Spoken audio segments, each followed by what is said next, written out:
शहर में नकाबजनी की घटना को अंजाम देने वाले गिरोह के 6 सदस्यों को पुलिस ने गिरफ्तार कर लिया है।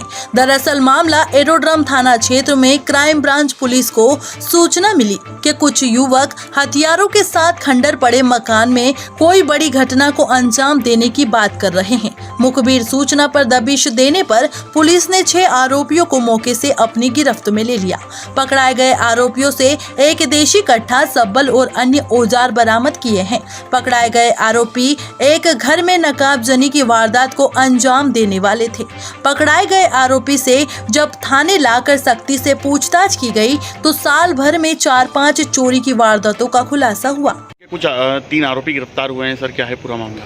ये जो कि लगातार क्राइम ब्रांच पर काम कर रही है और जो नकबजनी की वारदातें और वाहन चोरी की जैसी की वारदातें लगातार दिन में डेली 5 से 6 वारदातें डेली होती हैं। तो लगातार इस पर हम काम कर रहे हैं। जो ऐसे हमें ऐसे गैंग की तलाश थी जो प्रेजेंट में जो चोरी कर रहा हो, जिसमें वर्तमान के वाहन मिले। तो लगातार काम करने की दिशा में कई आधा दर्जन लोगों को भी पूछताछ की गई थी। लगभग हम पिछले 1 महीने से तकरीबन 50 से ज़्यादा जो कि वाहन चोरी में सस्पेक्टेड व्यक्तियों को हिरासत में लेकर पूछताछ कर चुके हैं। तो उसी में ये सफलता मिली है, जिसमें कि 2 संदीप और पारस। ये संदीप जो कि थाना बागगंगा का क्षेत्र का रहने वाला और पारस हरसूद का रहने वाला है, खंडवा का। ये दोनों बेसिकली वाहन चोरी किया करते थे, जिसमें से कि 4 वाहन तुकोगंज के, 3 भंवरपुआ के, बाणगंगा का, 1 एरोड्रम का और इसके अलावा राऊ में एक चोरी हुई थी, जिसमें कि एक 4 व्हीलर गई थी और चाबी भी गई थी और मोबाइल भी गया था और कुछ सामान गया था। तो वो भी उनके द्वारा घटना कबूल की गई है। इनके द्वारा मास्टर की का इस्तेमाल किया जाता था और जितने भी जो भीड़भाड़ वाले इलाके हैं वहाँ पर जैसे मॉल के पास है या फिर बहुत ज़्यादा सघन एरिया है, वहाँ से मास्टर की को यूज करके और उसको फिर चोरी कर लिया जाता था।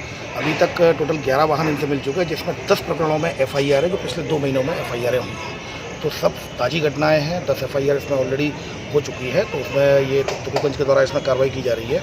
इसमें ये चोरी के वाहन जो खरीदता था वो रहने वाला है मनावर का। तो मनावर का जब उसको भी हिरासत में ले लिया गया है, उसको भी गिरफ्तार कर लिया गया है। तो उसके द्वारा इन वाहनों को जो चोर थे उसको 5-5 हज़ार रुपये में बेचते थे और वो उनको आगे बढ़ा के 8-8 हज़ार में, 9-9 हज़ार में वो धार में जो मनावर है वहाँ पर उनकी खपत करता था। चूँकि अभी उनको गिरफ्तार किया गया है और इनसे और पूछताछ चल रही है। 11 वाहन ऑलरेडी जब्त हो चुके हैं। 10 वाहन वर्तमान घटनाओं के हैं जो पिछले 2 महीनों में वारदातें हुई हैं चोरी की, जिसमें 4 तुकोगंज की हैं, 3 भंवरपुआ की FIR, 1 बाणगंगा की FIR, 1 एरोड्रम की FIR, 1 राव की FIR है, राव की। तो इस तरह से 11 घटनाओं का इसमें खुलासा हुआ है।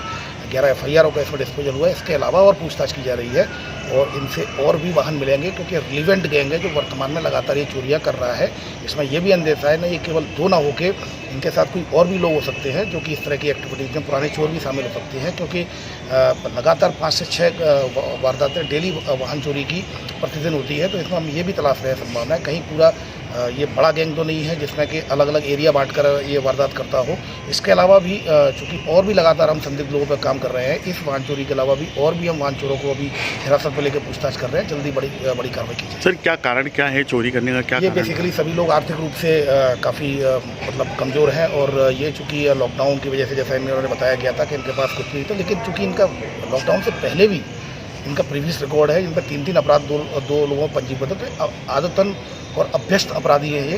तो निश्चित रूप से इसमें चूँकि इनके द्वारा एक क्लू लिया जा रहा है, ये कारण लिया जा रहा है कि आर्थिक उसकी वजह से, लॉकडाउन की वजह से इसमें कोई इसलिए दम नहीं है क्योंकि ऑलरेडी इससे पहले भी इनके 3 अपराध पंजीबद्ध है। इनसे और पूछताछ की जा रही है। इससे मुझे पूरी संभावना है कि इससे और भी वाहन मिलने। सर, ये वाहन चुरा कर कहाँ रखते थे? अलग अलग बेसिकली क्या करते थे, जैसे पार्किंग है, पार्किंग में धीरे से रख दिया। कहीं ऐसे जो जैसे मॉल के आसपास, जैसे मॉल से चोरी की, अब कहीं कोई जैसे कि मल्टीप्लेक्स है या फिर कहीं भी या फिर टाउनशिप है, तो वहाँ आकर धीरे से उस वाहन को रख दिया। 2-3 दिन बाद उसको फिर गायब कर दिया। तो शुरू में चूँकि उनको ऐसा लगता था, पूछताछ उन्होंने बताया कि जब वाहन चोरी होती तो चेकिंग लग जाती थी, तो हमें ये डर रहता था कि कहीं ये चेकिंग में ना पकड़ी जाए। तो हम उसको 2 से 3 दिन तक अलग अलग स्थानों में छुपा के रखते थे, खड़ी कर जाते थे। फिर बाद में उसको रात में जब भी सही समय होता तो उसको उठा के और फिर वो दूसरे ज़िले में, धार में जो मनावर में, जैसा कि मैंने बताया था, मनावर में जो खरीदता था उसको भी गिरफ्तार किया गया है।